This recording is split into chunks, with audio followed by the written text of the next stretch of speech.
잇몸에서 피가 나거나 찬물에 이가 시린 건 치아가 보내는 마지막 구조 신호입니다. 이걸 무시하고 넘어가면 나중에는 용산역 더 행복한 치과 친절한 완수씨 김한수 원장입니다. 나이가 들면 이제 치아는 어쩔 수 없다, 이렇게 속이 섞인 말씀들을 하시는 분들이 많습니다. 하지만 현장에서 환자분들을 뵙다 보면 꼭 그렇지만은 않습니다. 치아 건강은 단순히 나이 때문이 아니라 관리 방법이 나이에 맞게 바뀌었느냐 아니냐에서 결정됩니다. 오늘은 어르신들이 치과에 가지 않더라도 집에서 건강한 치아를 유지할 수 있는 핵심 비결을 아주 쉽고 정확하게 알려드리겠습니다.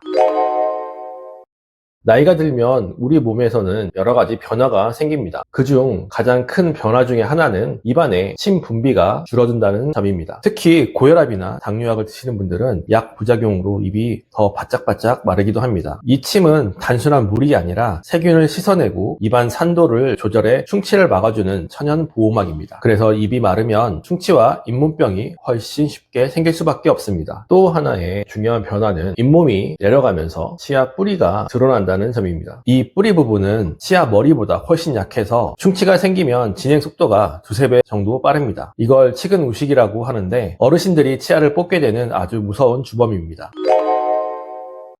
첫 번째는 이 정도는 괜찮겠지 하고 통증을 참는 것입니다. 잇몸에서 피가 나거나 찬물에 이가 시린 건 치아가 보내는 마지막 구조 신호입니다. 이걸 무시하고 넘어가면 나중에는 손을 쓸 수 없는 상태가 되어버립니다. 두 번째는 틀리니까 대충 닦아도 된다는 생각입니다. 틀니에도 세균은 똑같이 번식합니다. 오히려 관리가 안 된 틀니는 잇몸 염증뿐만 아니라 입안 곰팡이균을 만들며 심하면 폐렴의 원인이 되기도 합니다.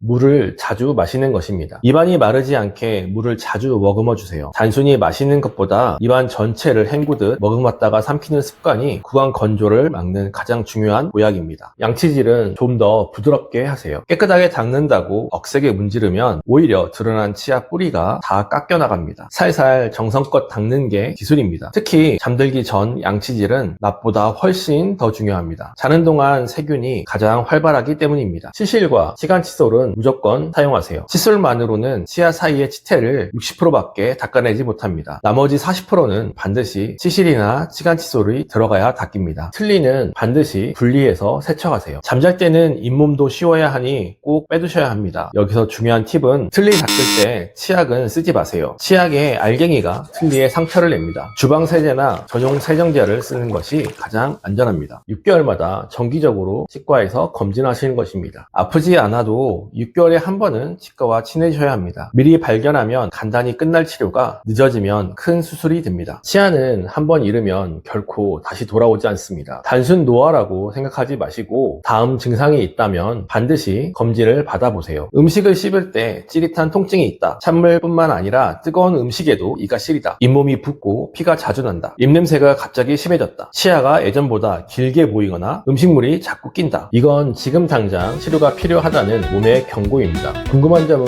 언제든 댓글 달아주세요.